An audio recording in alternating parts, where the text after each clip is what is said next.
የአዋሽ ባንክ 2026 የዓለም ዋንጫ እንደቀጠለ ነው። ወሩ ደግሞ ሰኔ ነው። ሰኔ ከፍተኛ ሙቀት በተለያዩ የዓለም ዋንጫ በሚዘጋጅባቸው ስፍራዎች ከፍተኛ ሙቀት መጨናነቅ እየታየ ይገኛል። በሌሎች ቦታዎች ደግሞ እንደዚሁ ዝናባማ አየር እያስተናገዱ እንደሆነ እየተገለጸ ነው የሚገኘው። የዓለም ዋንጫም ሲቀጥል ወሩ ሰኔ ሆኖም ሲያስተናግድ በሜክሲኮ ሲቲ፣ በቶሮንቶ ካናዳ፣ እንደዚሁም ደግሞ በአሜሪካ የተለያዩ ከተሞች የተለያዩ የአየር ንብረቶችን እያስተናገዱ የመጡ ቢሆንም ዓለም ዋንጫ ግን በጉጉት እንደተጠበቀ ከአንደኛው ወደ ሁለተኛው ዙር እየተሸጋገረ ጥቂት ኃላፊ ብሔራዊ ቡድኖችንም ወደ ተከታዩ ዙር ወደ ኖካውት ስቴጅ የመጡትንም እየተመለከትን እንገኛለን። ታዲያ ሁሉም ከተሞች የየራሳቸው ጸባይ አላቸው።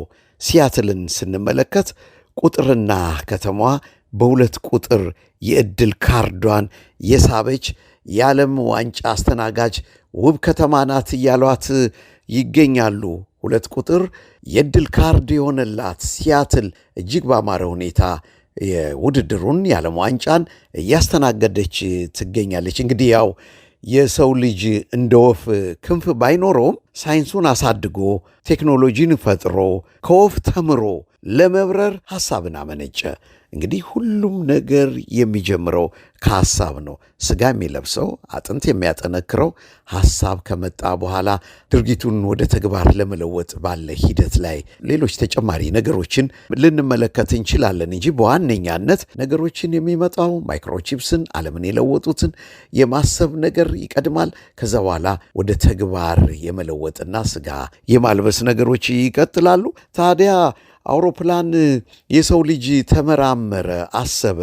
ልክ እንደ ወፍ ክንፍ እንደሌለው እጆቹን በክንፍነት ለመቀየር ቴክኖሎጂን ፈጥሮ ኮፍ ተምሮ ለመብረር ሐሳቡን አመነጨ። ሁሉም ነገር ጀመረ። ወፎች ክንፋቸውን በማንቀሳቀስ ከፍ የሚያደርጋቸውን ኃይል ያመነጫሉ። ሰዎችም ይህን ሂደት በማጥናት ክንፍ ያላቸው አውሮፕላኖች ሰሩ። ኦሊቨር ራይትስ እና ዊልበር ራይትስ። በነገራችን ላይ ዘ ራይት ብራዘርስ የሚባሉት ሁለቱ ወንድማማቾች በሰው ልጅ እጅ ላይ ክንፍ መፍጠርን እንደ ወፍ አሰቡና ምንም እንኳን በርካታ ረጅም በረራን ባያከናውኑም ግን ደግሞ መንፈሱን ሐሳቡን አወረዱት። ሥጋ የለበሰ አሁን የሮኬት ኤንጂኖች የደረሱበት እጅግ የተራቀቀ ደረጃ ላይ እንዲደርስ አንድ ብለው መሰረት የጣሉት ዘራይት ብራዘርስ ሁለቱ የአውሮፕላን ፈጣሪ የሚባሉ እጅግ ተወዳጆቹ ራይት ብራዘርሶች ኦሊቨርና ዊልበር ራይት በሲያትል ቦይንግ ሄድኳርተር፣ በነገራችን ላይ የቦይንግ ሄድኳርተሩ የሚገኘው ዋናው ጽሕፈት ቤት ሁለት ቦታ ላይ ነው የሚገኘው። አንዱ መገጣጠሚያ፣ ሌላው ደግሞ እንደ ማሳያ ሆነው ሁለት ቦታ ሲያትል ውስጥ አለ። ዋናው ሄድኳርተራቸው የቦይንግ ግዙፍ ነው። በዓለማችን የአውሮፕላን ማምረቻ ትልቅ ተቋም የሆነው ቦይንግ እዚሁ ሲያትል ከተማ ውስጥ ይገኛል። እነኚህ ሁለት ወንድማማቾች የፈጠሩትን የአውሮፕላን እጅግ ግሩም የተቀደሰ ዓለምን ሊያቀራርብ የሚችል ምርጥ ሐሳብን ወደ መሬት ለማውረድ ቦይንግ ጥረቱን አድርጓል። ለነሱ መታሰቢያ ሲባል ደግሞ በቦይንግ ጽሕፈት ቤት የሁለቱ ወንድማማቾች አየር ላይ ሲወጡ የአውሮፕላኑን የእንጨት የተሰራ የአውሮፕላን ቅርጽ የያዘውን እነሱ ሲበሩበት የሚያሳየው ምስል ለነሱ ክብር ሲባል ከፊት ላይ ማንም ጎብኚ ቦይንግ ሄድኳርተርን ሲጎበኝ ኦሊቨር እና ዊልበር ራይትስን እንዲያቸው ተደርጎ ጽሕፈት ቤት ውስጥ አስቀምጦ ይታያል። ታዲያ ሁለቱ ወንድማማቾች በቦይንግ ሁለቱ ጽሕፈት ቤት ሲያትል ውስጥ ይገኛል። ግን ሁሉም ነገር ቦይንግ እዛው ሲያትል ይጨርሰዋል ማለት አይደለም። ለምሳሌ 737 የቦይንግ አውሮፕላንን ብንመለከት ከካንሳስ ነው ቦዲው ተሰርቶ የሚመጣው። ጭራው አይሄድም፣ እግሮቹ አይሄዱም።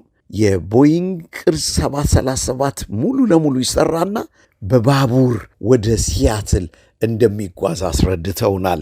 ለማንኛውም ሁለት ቁጥር፣ ሁለት ከተማ፣ ሁለት የቦይንግ ጽሕፈት ቤት በሲያትል ከሁለቱ የራይትስ ብራዘር ወደ ዓለም ዋንጫ የሚመልሱን እነኚህ ሁለት ውድ ሰዎች ናቸው።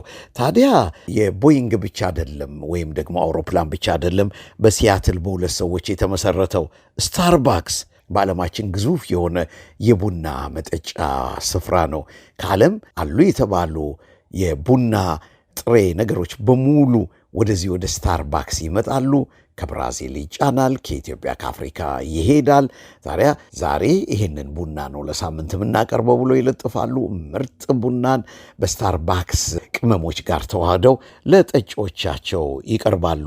እነኚህን የስታርባክስን ዛሬ የደረሰበት ደረጃ ላይ ለመድረስ ብሎ ያስጀመሩት 2 አስተማሪዎች ናቸው በሲያትል። በነገራችን ላይ ያው ከማስተማር ጋር በተያያዘ እንዲህ ቀላል አይደለም ስራው። ዓለም ዋንጫን እያነሳን በተጓዳኝ ደግሞ ሲያትል ከተማ በዓለም ዋንጫ ያሳደረችውን ተጽዕኖ እየገለጽን ቡና ደግሞ እንዴት በስታርባክስ እየሄደ እንደሆነ ከ2 አስተማሪዎች ምንጭነት እናነሳለን። 2ቱ አስተማሪዎች ቡናን ሪሊ ድካም አለ። ከተማሪ ጋር ነው የሚዋለው፣ ቆሞ ነው የሚዋለው፣ ሙቀት ባለበት ቦታ ላይ ነው። ስለዚህ ቀኑ ሙሉ ቆሞ ለተማሪዎች እውቀትን መመገብ በጣም አስቸጋሪ አድካሚ ሊሆን ስለሚችል ለመነቃቃቅ እንዲረዳቸው ወደ ቤት ሲገቡ ፈተናዎችን አርመው በጊዜ ለተማሪዎቻቸው ለማስረከብ እንዲችሉ ለማስቻል ከፍተኛ ስራዎችን ለመስራት ለመንቃት 2ቱ አስተማሪዎች ለምን ቡና አንጠጣም በሚል ቡና መፍጫን ያቋቁማሉ። እዛው ሲያትል ውስጥ ነው። ታዲያ ያቋቋሟት ለመጀመሪያ ጊዜ ለነሱ ድካም ያቋቋሙትና ከፍ አድርገው ራዕያቸውን የሰነቁበት ስታርባክስ ዛሬ በመላው ዓለም እጅግ ተወዳጅ የሆነና ከየትኛውም ቡና አምራች ሀገራት የሚመጡ ቡናዎችን እያቀረበ ይገኛል። ሲያትል 2፣ ሲያትል 3 ብለን ደግሞ ወደ እናንተ ስናደርስ የአሜሪካ ብሔራዊ ቡድንም በሁለተኛው ጨዋታው ነው አውስትራሊያን 2-0 አሸንፈው ማለፍ የቻሉት። ሲያትል ላይ ነው የተጫወቱት። በሚገርም ሁኔታ 2-0 ያሸነፉት በሁለተኛው ዙር ወደ ተከታይ 32 ውስጥ መግባት የሚያስችላቸውን እድል ያመቻቹት አሜሪካኖች በዚሁ በሲያትል ስታዲየም ውስጥ አውስትራሊያን በገጠሙበት ጨዋታ ላይ ባደረጉት አስደናቂ እንቅስቃሴ ነው። 2ቱ አስተማሪዎች ስታርባክስን መሰረቱ። 2ቱ አሜሪካውያን ደግሞ እዛው እንዲሁ የቦይንግን ወይም የበረራን ፊሎሶፊ አስርጸው አነሱ። ስጋ ደግሞ ለብሶ እንደ ቦይንግ ባሉ ትልልቅ ግዙፍ ኩባንያዎች እንዲታሰቡ አደረጋቸው። የአሜሪካ ብሔራዊ ቡድንም 2-0 አሸንፎ ወደ ተከታይ የጥሎ ማለፍ ዙር ማለፉን ያረጋገጠውም በዚሁ በሲያትል ከተማ ነው። ሲያትል ገደኛ ናት። የእድል ካርዷም የሳበችው 2 ቁጥርን ነው እያሉ እየነገሯት ነው። ሲያትል በጣም ተወዳጅ ከተማ ናት። በርካታ የዓለማችን ውድ ነገሮች የተፈለሰፉባት እንደሆነ ይገለጻል። ብሔራዊ ቡድኗም በነገራችን ላይ አሜሪካ አውስትራሊያን 2-0 ባሸነፈችበት ዕለት እጅግ ደማቅ የነበረ ስነ ስርዓት ነው በሲያትል የታየው። ሞቅ ደመቅ ብላ ነበረ። ዳውንታውኑ እንዳለ ብድግ ብሎ ነበር። ባህላዊ አሜሪካ እንደዚሁም ደግሞ ሌሎችን ጭፈራዎች በእውነት በየቦታው ድንኳን ተጥሎ እንዴት አይነት ትርኢት የሚታይበት ከተማ ሆና እንዳለፈች ብዙዎች የዓለም ዋንጫው ሲመጣ ሲያትል እንደምታዘጋጅ ይፋ ከሆነ በኋላ አንዳንድ ከስደተኞች ጋር በተያያዘ ቀደም ብሎ ተፈጥሮ የነበረው ነገር አሁን ሊመጣ ይችላል፣ ነዋሪዎችም ወጥተው በደስታ ሊያሳልፉ ላይችሉ የሚችሉበት ሁኔታ ይፈጠራል ሲባል ነበረ። ግን የሆነው በእውነት በተለየ መንፈስ ነው። ሲያትል ደምቃ ነበረ። የዓለም ልዩ ቴክኖሎጂዎችን ለሕዝብ እያደረሰች የምትገኘዋቺ ውብ ከተማ በዓለም ዋንጫ ደግሞ 2 ቁጥር ካርዷን ስባ በሁለተኛው ጨዋታ 2-0 አሸንፋ በቀጥታ በ2 ጨዋታ ብቻ ወደ ተከታይ ዙር ማለፏን ያረጋገጠ ብሔራዊ ቡድን እንዲኖራት ብሔራዊ ቡድኗን አድርጋለች። ከተማዋ ተወዳጅ ሆናለች።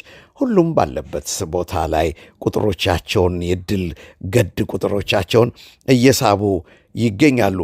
ታዲያ ሲያትልን አነሳን እንጂ ሌሎች ከተሞችንም ከቁጥር ጋርና እንደዚሁ ከአየር ንብረቶቻቸው ጋር ያለውን እያያያዝን በቀጣይ ፕሮግራሞች ወደ እናንተ እናደርሳለን። ለአሁኑ ግን የሰው ልጅ እንደ ወፍ የበረረባት 2ቱ የራይት ብራዘርስ የዓለምን የበረራ ቴክኖሎጂ የለወጡባት ሲያትል 2ቱ አስተማሪዎች ስታርባክስን የፈጠሩባት ከ2 ቁጥር ጋር የተያያዘችውን ሲያትል የአሜሪካ ብሔራዊ ቡድን በሁለተኛው ጨዋታ 2-0 ያሸነፈባት ሲያትል እጅግ ደማቅ ሆና ነበረ ያለፈችው። ብዙዎች ተደስተውባታል። በሲያትል ዝግጅት ከጫፍ እስከ ጫፍ የመጀመሪያ ላይ የነበራቸው ስጋት ተቀርፎ ዛሬ ሁሉም በአንድነት አሜሪካኖችም ባንዲራቸውን እያውለበለቡ ደጋፊዎቻቸው፣ እንደዚሁም ደግሞ የተጋጣሚውና የተሸናፊ ቡድኖችም ቢሆን ባህላዊ ትርኢታቸውን ለዓለም ሕዝብ በቴሌቪዥን መስኮት ፊት ለፊት በስቴዲየሙም ከስቴዲየሙም ውጪ እያሳዩ የነበረበት ሂደት ሪሊ በጣም ደስ የሚያሰኝ ነበረ። ለዛሬው 2 ቁጥር ገዷ የሆነላትን የዓለም ዋንጫ ከተማ ሲያትልን አይተናል። ገና እንቀጥላለን። በርካታ መረጃዎችን ከተለየ አንግል እግር ኳስን ውጤቱን፣ እግር ኳስን የጨዋታውን ሂደት እግር በእግር በተወዳጁ ጣቢያ በብስራት ኤፍኤም 101.1 እያስመለከትን አብረን በተለያዩ ጊዜያቶች በየዕለቱ ቆይታ እናደርጋለን። ግን ደግሞ ካልታዩ አንግሎች እዚህ ከምንሰማቸው ወሬዎች በየስቴቱ እየሄድን የምናያቸውን የተለየ ባህላዊ ትውፊቶች ለኢትዮጵያን እግር ኳስ አፍቃሪዎች፣ ስፖርት ወዳዶች፣ ለዓለም ዋንጫ ተከታታዮቻችን አዋሽ ባንክ እነሆ ብለዋቸዋልና እኛም ወደ እናንተ እናደርሳለን። እኛም ቺርስ ብለን 2 ቁጥር የዕድል ካርድ የሲያትልን እንመዛለን። አዋሽ ባንክ ለክብራችሁ ቺርስ ብሏቸዋል ለዓለም ዋንጫው። እኛም ቺርስ እንላቸዋለን።